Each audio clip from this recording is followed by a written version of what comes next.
So this might look like some really kinky stuff that we do up here on the hillside in County Cork, Ireland, but it actually has a point to it. We're getting ready for our trip to Karsten's Pyramid, which is in Papua New Guinea, and there's a Tyrolean traverse at about 15,000 feet. And so Anne is practicing with a pulley on a rope so that when we're high up on Karsten's Pyramid, she'll be ready. And if we want to get good at something, we need to do deliberate practice.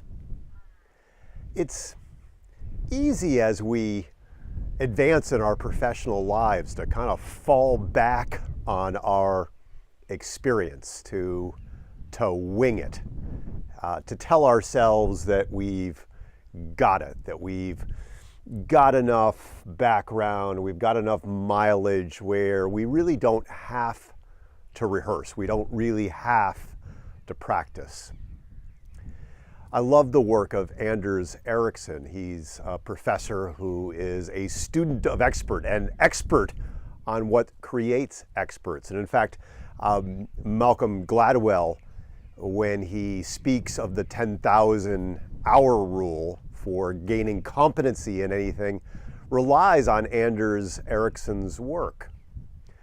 But what Malcolm Gladwell misses is the emphasis that Anders Ericsson puts on the concept of deliberate practice.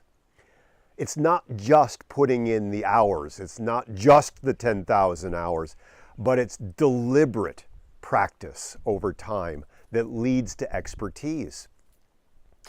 You know, sometimes people look at my speaker reel, my 4-minute speaker reel on my website, and they say, "Oh my God, you're so good, you're such a natural."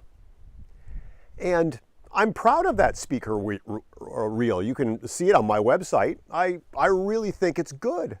But what most people don't realize is that I rehearsed for that 4 minutes for 52 hours.